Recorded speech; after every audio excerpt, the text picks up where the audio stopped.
Hello trainees,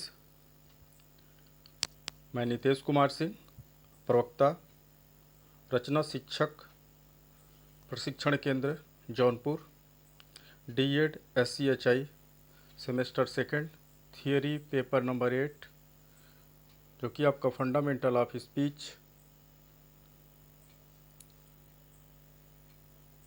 and speech teaching है। उसका unit first, जो कि introduction to speech and speech production चल रहा है, और उसके अंतर्गत सब यूनिट 1.3, जो कि आपका मैकेनिज्म ऑफ स्पीच प्रोडक्शन है। इसमें हम लोग structure and function of respiratory system, structure and function of phonatory system and structure and function of articulatory system का अध्ययन कर चुके हैं। तो ट्रेनीज, आज हम लोग structure and function of resonatory system का अध्ययन करेंगे।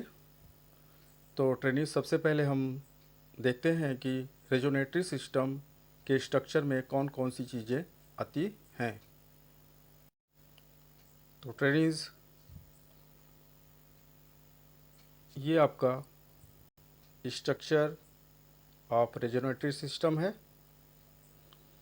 जिसमें रेजोनेटरी सिस्टम का अर्थ होता है अनुनादन तंत्र या अनुनादक तंत्र। तो मनुष्य में अनुनादक तंत्र मुख्य रूप से 3 होते हैं, जिसमें हम सबसे पहले वोकल ट्रैक्ट, माउथ कैविटी आपका ये है, और आपका ये जो पार्ट है वोकल ट्रैक्ट, एंड तीसरा पार्ट आपका जो है ये नेज़ल कैविटी है। तो रेजोनेटरी सिस्टम में यही 3 जो भाग हैं, मुख्यतः यही जो है ध्वनि तंत्र में अनुनादन का कार्य करते हैं। तो अनुनादन के कार्य में, जैसा कि आप इस चित्र के माध्यम से देख पा रहे हैं, ये आपकी नेज़ल कैविटी है। नेज़ल कैविटी, जिसको कि नासिका गुहा, और ये आपका नॉस्ट्रिल नासा छिद्र, ये आपके दोनों लिप्स,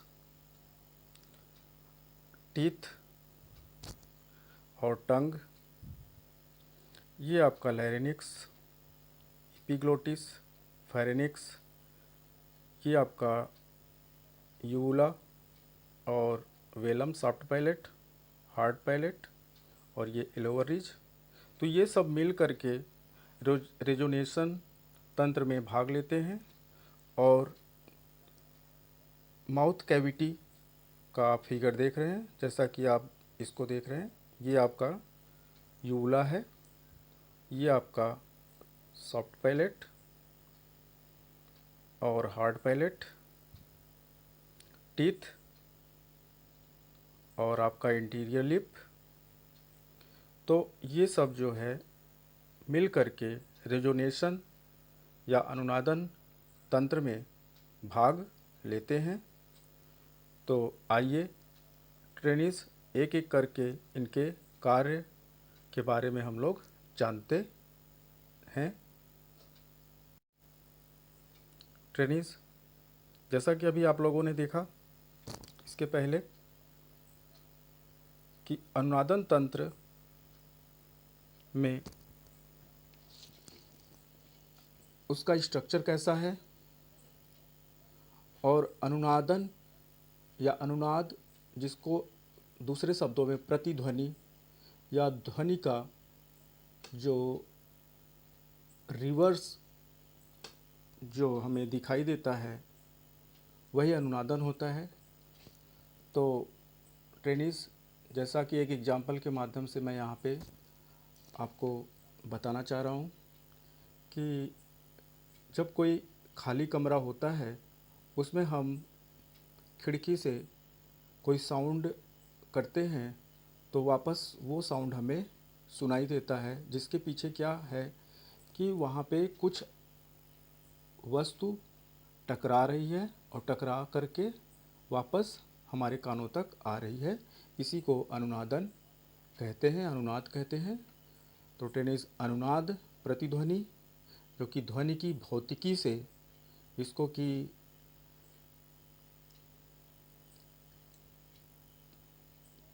ध्वनि की भौतिकी से लिया गया एक शब्द है और ध्वनिक में इसका उपयोग मुखर पथ में वायु के उन कंपनों को संदर्भित करने के लिए किया जाता है जो कि ध्वनि विवर्तन, जो फोनेशन है, वो उसके स्रोत कहाँ से आ रहे हैं, इसका अध्ययन जो है हम अनुनादन या रेजोनेटरी सिस्टम के अंतर्गत करते हैं, जो कि ध्वनि विवर्तन के स्रोतों द्वारा प्रतिध्वनि में निर्धारित होते हैं और मुखर पथ के यहाँ पे मुखर पथ का मतलब ओकल ट्रैक के मुख्य अनुनादन कक्ष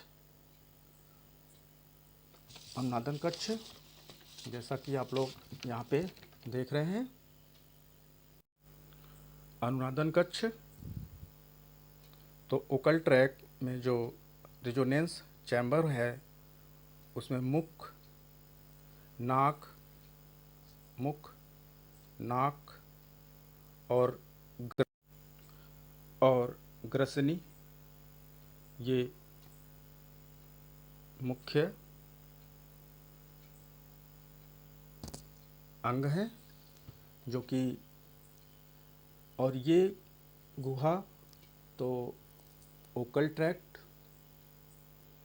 जिसको मुखल पथ, मुंह, नाक, ग्रसनी, ये गुहा उनके विभिन्न आकारों में ध्वनि के स्रोत में मौजूद कुछ आवृत्ति को मजबूत करने के लिए कार्य करते हैं। तो ये जो कैविटी है, जो ग्रसनी में कैविटी है, जो माउथ में कैविटी है, जो ओकल ट्रैक में कैविटी है, वह ध्वनि के स्रोत में मौजूद कुछ आवृत्ति को मजबूत करने के लिए कार्य करते हैं। जैसा कि हम जानते हैं कि ध्वनि जब हमारे मुख से निकलती है तो वो बहुत ही धीमी होती है, तो इन जो कैविटी के माध्यम से ध्वनि की तीव्रता बढ़ जाती है। तो यहाँ पे हम देख रहे हैं कि रेजोनेशन सिस्टम या रेजोनेटरी सिस्टम ध्वनि यंत्र में कितना महत्वपूर्ण योगदान दे रहा है। मौखिक प्रतिध्वनि, जिसको कि हम ओरल रेजोनेटरी या ओरल रेजोनेंस के नाम से जानते हैं। तो मौखिक प्रतिध्वनि वह प्रक्रिया है जिसके द्वारा ध्वनि के मूल उत्पादन को हवा से भरे गुहाओं द्वारा तीव्रता से बढ़ाया जाता है। तो यहाँ पे जो कैविटी है, तो जो ध्वनि का जो मूल उत्पादन हो रहा है वो गुहाओं में जो हवा भरा हुआ है उसके माध्यम से हम उस ध्वनि की तीव्रता को बढ़ाते हैं, जिसके माध्यम से यह बाहर की तरफ हवा के रास्ते से गुजरता है। तो टेनिस अनुनाद से संबंधित अलग अलग शब्द का उपयोग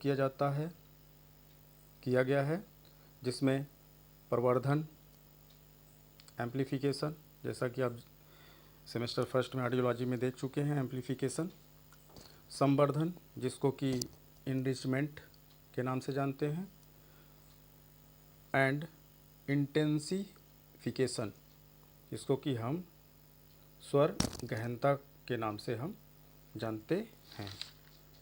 तो आदि शब्द को अनुनादन के क्षेत्र में प्रयोग किया जाता रहा है।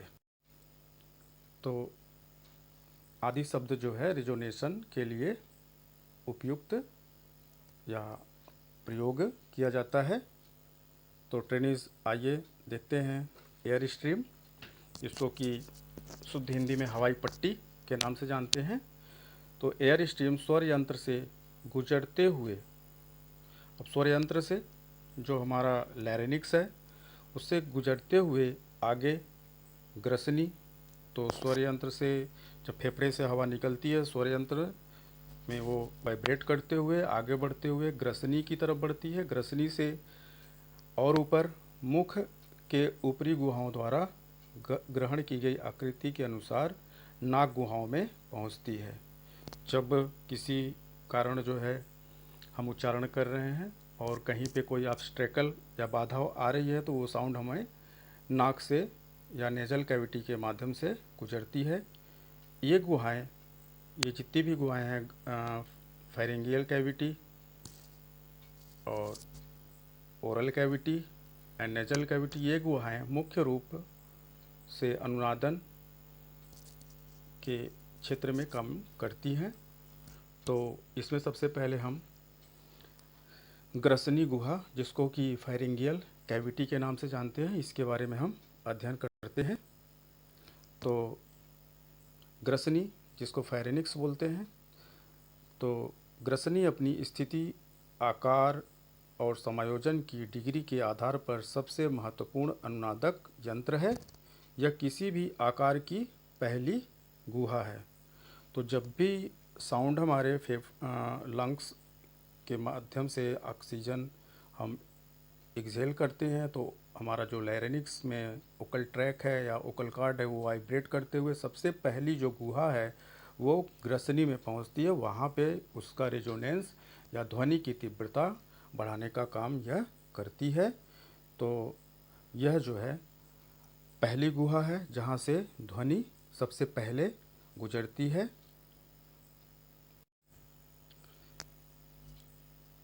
वायु गुजरती है तथा अन्य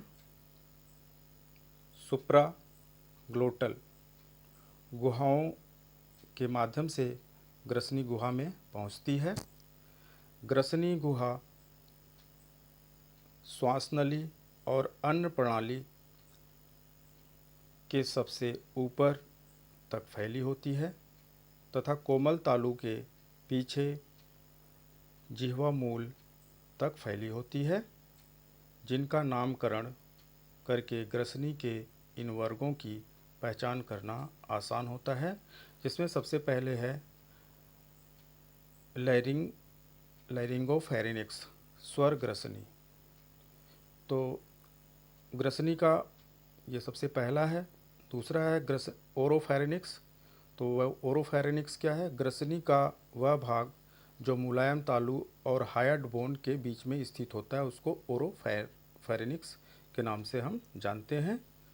तीसरा है ग्रसनी का ऊपरी भाग जो कोमल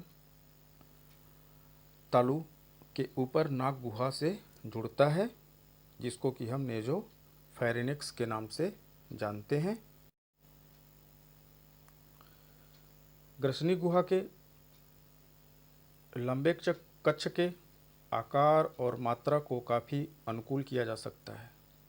तो जब भी वायु बाहर निकलती है और किस प्रकार के ध्वनि का हमें उच्चारण करना है तो ग्रसनी गुहा के लंबे कक्ष के आकार और मात्रा को काफ़ी अनुकूल किया जा सकता है।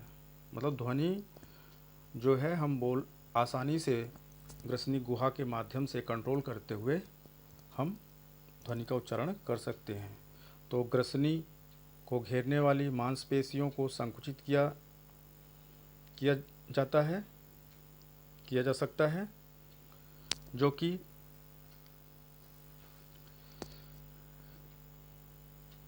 जीभ के पश्च भाग के क्रिया से। तो ग्रसनी की मांसपेशियों को संकुचित किस क्रिया द्वारा किया जा सकता है? जीभ के पश्च भाग के क्रिया से, नरम तालु की स्थिति से, स्वर यंत्र के बढ़ने से कंपन द्वारा।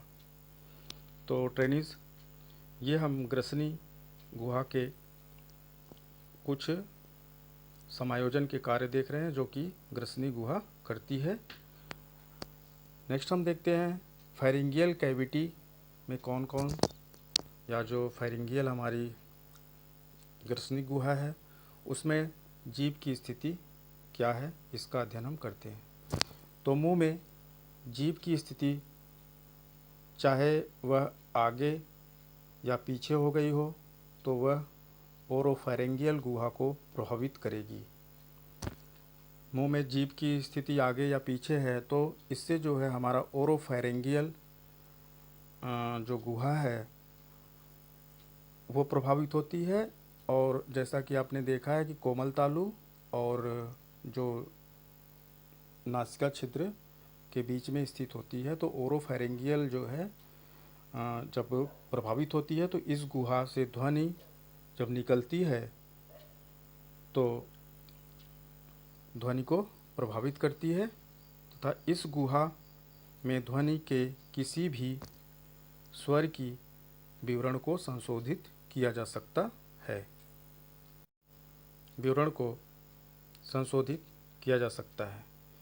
यह कुछ प्रकार के अंग्रेजी उच्चारणों की विशेषता है, जैसे ए ई यहाँ पे हम देख रहे हैं। अगर हम इसको कॉन्सोनेंट में देखेंगे या तो जहाँ पे डिप्थांग का यूज होता है संयुक्त स्वर, तो स्वर का उच्चारण सैड में सैड, इसको हम उच्चारण कैसे करते हैं सैड। तो यहाँ पे ए ई, यहाँ पे हमें दो वॉवेल मिल रहे हैं जिसको हम डिप्थांग के नाम से जानते हैं, में देखते हैं, जो कि फेरिंगियल संबंधों से होता है। इसके अलावा जीभ के निचले भाग और ग्रसनी की दीवार के बीच एक कसाव हो सकता है ताकि आवाज़ के साथ या उसके बिना घर्षण उत्पन्न हो। ऐसी ध्वन्यात्मक आवाज़ कई भाषाओं की विशेषता होती हैं। तो टंग जो है कितना महत्वपूर्ण रेजोनेशन में, रेजोनेटरी सिस्टम में भाग ले रहा है। और नेक्स्ट देखते हैं फेरिंगियल कैविटी, एस्केप ऑफ एयर। तो फेरिंगियल कैविटी में जो हवा होती है उसका जो निकलना होता है वो किस प्रकार से निकलती है, आइए इसका अध्ययन अब हम लोग करते हैं। ग्रसनी में या ग्रसनी से हवा का निकलना तीन तरीकों में से एक में प्रभावित हो सकता है। तो जब भी ग्रसनी से हवा निकलती है तो सबसे पहली जो स्थिति को प्रभावित कर सकता है वो है नरम तालु को सामान्य श्वास के समय नीचे किया जा सकता है। नरम तालु जो सॉफ्ट पैलेट है, जब हम नॉर्मल ब्रीथिंग करते हैं तो उस समय हम उसको जो है नरम तालु सॉफ्ट पैलेट को नीचे कर सकते हैं। इस स्थिति में क्या होता है, इस स्थिति में नाक और मुंह के माध्यम से हवा निकलती है। तो ये पहली स्थिति हो गई। जब हम सामान्य ब्रीथिंग करते हैं तो जो वायु है वो नाक, माउथ और नोज के माध्यम से निकलती है। दूसरी स्थिति क्या हो सकती है, नरम तालु को नीचे किया जा सकता है ताकि नाक के आउटलेट को हवाई पट्टी तक पहुंचाया जा सके। लेकिन मुंह में कुछ बिंदु पर एक पूर्ण अवरोध बनाया जाता है। तो जब मुख पे एक पूर्ण अवरोध होगा तो इसका सीधा सा अर्थ है कि हवा मुंह के गुहा के सभी या कुछ हिस्सों में प्रवेश करेगी। जब हम मुंह के माध्यम से वायु को रोकेंगे तो जो एयर है वो हमारी माउथ कैविटी है उसके सभी पार्टों में भर जाएगी, लेकिन मुख से बाहर नहीं निकलती है। तो मुख से बाहर नहीं निकलेगी तो कहाँ से निकलेगी, जब मुख से नहीं निकलेगी तो कहाँ से निकलेगी, जब मुख से नहीं निकलेगी तो कहाँ से निकलेगी, एक ही अब बच गया छिद्र, नेजल कैविटी। नेजल कैविटी के माध्यम से वो वायु निकलेगी। तो जो ध्वनि का उच्चारण होगा, अनुनादन होगा, वो नासिका व्यंजन का अनुनादन होगा, जैसे म न। तीसरी स्थिति क्या हो सकती है, नरम तालु अपनी उठी हुई स्थिति में हो सकता है, नाक और ग्रसनी की क्रिया को समाप्त कर सकता है जिससे हवा पूरी तरह मुंह से बाहर निकलता है। यदि किसी कारण से सॉफ्ट पैलेट का नीचे होना प्रभावित नहीं हो सकता है या यदि नेजोफेरिनिक्स को जो घेरने वाले अंग बढ़ते हैं या बलगम से कोई रुकावट आती है तो अक्सर स्वर जो है नाक के व्यंजन को स्पष्ट करना मुश्किल हो जाता है। तो जब मुख या नेजल में कोई अवरोध उत्पन्न हो रहा है या बलगम है तो हमें व्यंजन का जो उच्चारण है वो स्पष्ट नहीं होगा। इसका मतलब कि जो नेजल कैविटी में बलगम है वो हमारे अनुनादन प्रक्रिया को प्रभावित करेगा। नेक्स्ट हम लोग देखते हैं माउथ कैविटी। तो माउथ कैविटी में जो माउथ का शेप है या किस प्रकार से रेजोनेटरी सिस्टम में काम करता है इसको देखते हैं। यह सच है कि मुंह का आकार मानव भाषण के ध्वनियों की गुणवत्ता निर्धारित करता है। वाणी तंत्र के किसी अन्य भाग की तुलना में मुंह के आकार में विभिन्नता अधिक है। तो मुख में विभिन्नता हमें अधिक देखने को मिलती है। इस मौखिक कक्ष की एकमात्र सीमा जिसे अपेक्षाकृत निश्चित माना जा सकता है। तो इस मौखिक ओरल कैविटी जो हमारा मुख है उसमें सामने के दांत, ऊपरी भाग में कठोर तालु, पीछे ग्रसनी की दीवार, ये सब भाग जो है निश्चित होते हैं। बाकी जितने भी माउथ कैविटी में आर्गन्स हैं वो चलायमान होते हैं। उसके शेष अंग चलायमान हैं, जैसे जीभ के विभिन्न भाग और ओठ और अली जीवा। तो ये सब भाग जो है चलायमान होते हैं। निचला जबड़ा बहुत अधिक गति करने में सक्षम होता है। इसको ऊपरी दांत और निचले दांत द्वारा नियंत्रित किया जा सकता है या करते हैं, और काफ़ी हद तक ओठों के फैलाव को भी निचले जबड़े के माध्यम से हम कंट्रोल करते हैं या नियंत्रित करते हैं। ट्रेनीज ऊपरी और निचली दांतों के बीच का स्थान अक्सर ध्वनियों के उच्चारण के वर्णन में अंतर करता है। अतः यह स्पष्ट है कि निचला जबड़े की गति विभिन्न प्रकार की ध्वनि के लिए उत्तरदायी होती है। तो निचला जबड़ा जो है रेजोनेटरी सिस्टम में एक प्रमुखता से भाग लेता है। नेक्स्ट हम देखते हैं कि माउथ कैविटी इसमें रूफ ऑफ द माउथ, जो मुख के ऊपर का भाग है जिसको हम छत के नाम से जानते हैं, यह 3 भागों में विभाजित है। इसका अध्ययन हम करते हैं। तो यह 3 भागों में विभाजित है। पहले ऊपरी दांत से पीछे की ओर बढ़ते हैं। तो बढ़ते हैं एलोवर रिज जो कि दांतों के पीछे महसूस किया जा सकता है। दूसरा बोनी आर्क, जो हड्डी का मुड़ाव है जो कठोर तालु को बनाता है, और अंत में नरम तालु और अंतिम अलिजिह्वा में जाकर के वहाँ पे समाप्त होता है। अब ट्रेनिंग यहाँ पे माउथ कैविटी में लिप का क्या योगदान है रेजोनेशन में, इसका अध्ययन करते हैं। जब भी नाक मार्ग बंद हो जाता है तब ओठ मुख गुहा का अंतिम छिद्र होता है, इसलिए मुख गुहा के आकार को प्रभावित करते हैं। ओठ बंद होकर हवाई पट्टी के लिए एक पूर्ण बाधा बनाते हैं जो हवा को निकलने से रोकता है, जैसे पॉट और बॉट की प्रारंभिक ध्वनि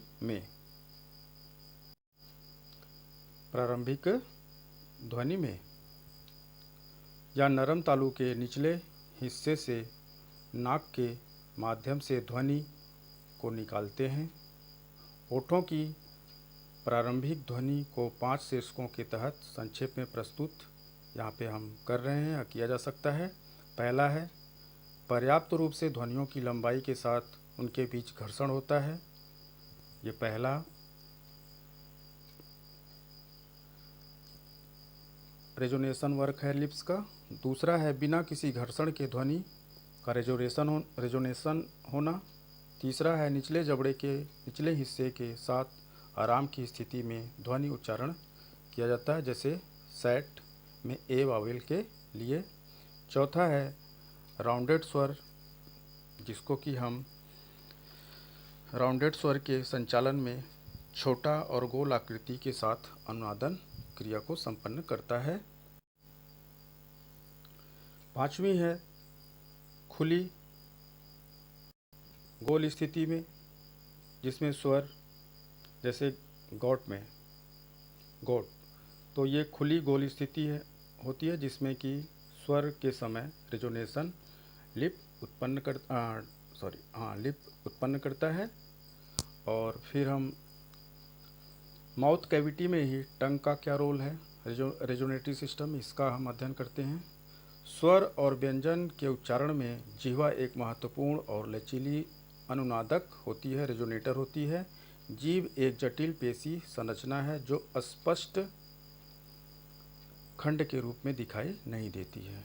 तो टंग का जो पार्ट है वो हमें front, middle, tip, back, centre, ये सब पार्ट हमें प्रत्यक्ष रूप से नहीं दिखाई देता है अनुनादन के समय या उच्चारण के समय। स्टूडेंट, नेक्स्ट जो सबसे इम्पॉर्टेंट अनुनादक गुहा है वो नेज़ल कैविटी है। तो नासिका गुहा तीसरी सबसे महत्वपूर्ण और प्रभावशाली अनुनादक है। ध्वनि मॉड्यूलेशन के लिए साइनस अत्यंत महत्वपूर्ण है। तो ध्वनि का मॉड्यूलेशन साइनस के माध्यम से होता है। तो अनुनादन प्रक्रिया के लिए, अनुनादन होने के लिए तीन चीज़ें बहुत ज़रूरी हैं। पहला, एक वस्तु या तंत्र जिसकी कोई प्राकृतिक आवृत्ति हो। तो कोई भी यंत्र जैसे हमारा लैरिंक्स है, उसकी एक प्राकृतिक आवृत्ति होती है। वायुकारक बल, तो वायुकारक बल में हमारा जो हमारे लंग्स में वायु भरी होती है, या हमारी कैविटी जो नेजल कैविटी और माउथ कैविटी और ग्रसनी में जो वायु भरी होती है वो वायुकारक बल के रूप में काम करती है, जिसकी आवृत्ति तंत्र की प्राकृतिक आवृत्ति के समान ही होती है। तीसरा होता है इस तंत्र में ऊर्जा नष्ट करने वाला अवयव कम से कम हो, मतलब ऊर्जा का जो वायु है उसकी डैम्पिंग कम से कम हो। तो जब कैविटी में हवा भरा रहेगा तो उच्चारण करने में हमें आसानी होगी, अदरवाइज़ हम लोग अनुनादन प्रक्रिया नहीं कर सकते हैं, क्योंकि अनुनादन प्रक्रिया वायु के माध्यम से ही होती है। तो अनुनादन का मतलब यहाँ पे जो ध्वनि है वो हमें वायु के माध्यम से ही सुनाई देती है। तो अनुनादन प्रक्रिया के लिए मुखरपथ, मौखिक गुहा और नासिका गुहा के आकार और प्रकार पर निर्भरता होती है। तो अनुनाद प्रक्रिया में जो वोकल ट्रैक्ट है, ओरल कैविटी है एंड नेजल कैविटी है, उसका साइज और शेप क्या है उस पर भी अनुनादन प्रक्रिया जो है वो निर्धारित होती है। तो ट्रेनीज, आज ये आपका पूरा जो है रेजोनेटरी सिस्टम का स्ट्रक्चर और फंक्शन हम लोगों ने देखा। ट्रेनीज, स्ट्रक्चर और फंक्शन ऑफ रेजोनेटरी सिस्टम का अध्ययन करने के बाद आप लोगों के लिए अभ्यास हेतु प्रश्न है। प्रश्न संख्या 1 नोट कर लीजिए। अनुनादन प्रक्रिया में वोकल ट्रैक्ट का क्या योगदान होता है? प्रश्न नंबर 2, अनुनादन तंत्र के कौन कौन से अनुनादक यंत्र हैं? तो ट्रेनीज, इसका आप लोग आंसर लिख करके व्हाट्सएप ग्रुप पे सेंड कर दीजिएगा ताकि मैं फीडबैक ले सकूं। और इसके साथ धन्यवाद। आप लोग पढ़िए, मस्त रहिए।